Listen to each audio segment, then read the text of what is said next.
Hello மக்களே, நான் உங்கள் Harsha. Welcome to Harsha TNPSC class. Unit 8ல் கவர் ஆகிற வைகுண்ட சுவாமிகள் பற்றி பார்த்துடலாம். ஃபர்ஸ்ட் நம்ம வைகுண்ட சுவாமிகளுடைய வருடங்கள் பார்க்கலாம். 1809லேருந்து 1851 வரைக்கும். பூவடந்த தோப்பு தாமரை குளம்ங்கிற இடத்துல தான் பிறந்திருப்பார். இவர் பிறந்தப்ப இவருடைய பெயர் சம்பூரண தேவன்.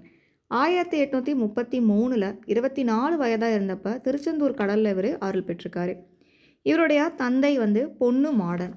தந்தை தாயை கண்டிப்பாக படிக்கணும். ஸோ நமக்கு இங்கே இவரோட தந்தை பொன்னு மாடன், தாய் வெயிலாள் அம்மா. இவரை பின்பற்றவங்களை மக்களின் தந்தை இல்லை ஐயா வழி அப்படின்னு சொல்லுவோம். ஐயா வழிங்கிற பேர் நமக்கு ஸ்கூல் புக்கில் கொடுத்துருப்பாங்க. இவர் மதங்களுக்கு எதிராக இருந்திருக்காரு. முக்கியமாக கிறிஸ்தவ மதத்துக்கு எதிராக இருந்திருக்காரு. கேஸ்ட் ரிலீஜன் வரும்போது மதத்துக்கும் ஜாதிக்கும் எதிராக இவர் இருந்திருக்காரு. துவையல் தவசு, சமபந்தி, துவையல் பந்தி அப்படிங்கிறத கொண்டு வந்திருப்பார். சமபந்தி அப்படிங்கிறதா துவையல் பந்தி அப்படிங்கிற பெயர்லையும் இருக்கும். ஸ்கூல் புக்லேயும் குறிப்பிட்டிருப்பாங்க. இவர்கிட்ட இருந்த 5 முக்கிய சீடர்கள் அப்படின்னு பார்த்தா சிவனாண்டி, பண்டாரம், அர்ஜுனன், சுப்பையா, ராமகோபாலன். இந்த 5 பேருமே இவர்கிட்ட இருந்த முக்கியமான சீடர்கள். இவருடைய படைப்புகள் அப்படின்னு வரும்போது அதிசய திரட்டு, அகில திரட்டு அம்மானை, அருள் நூல்.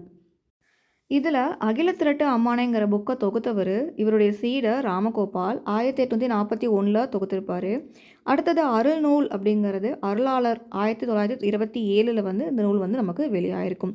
இதில் அகில திரட்டு அம்மானைங்கிற நூலில் தான் இவர் பண்டாரம் அப்படிங்கிற பெயரில் குறிப்பிட்டிருப்பாங்க.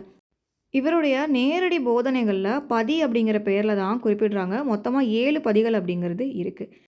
நிழல் தாங்கல் அப்படிங்கிற வழிபாடும் இவர் கொண்டு வந்தது தான். இது என்னங்கிறது டீட்டெயில்டாக உங்களுக்கு தெரியும் அப்படின்னா கமெண்ட்டில் சொல்லுங்கள். அண்ட் இதில் நமக்கு சில டேட்டா ஸ்கூல் புக்கில் கவர் ஆகும். அது என்ன அப்படிங்கிறத அப்கமிங் வீடியோவில் பார்க்கலாம். இந்த வீடியோ ஃபுல்லாக பார்த்ததுக்கு தேங்க்யூ. உங்களுக்கு இந்த வீடியோ பிடிச்சிருந்தா ஃப்ரெண்ட்ஸ் அண்ட் ஃபேமிலிக்கு ஷேர் பண்ணிக்கோங்க. நீங்கள் என்ன சேனலை சப்ஸ்கிரைப் பண்ணலன்னா சப்ஸ்கிரைப் பண்ணிக்கோங்க. தேங்க்யூ.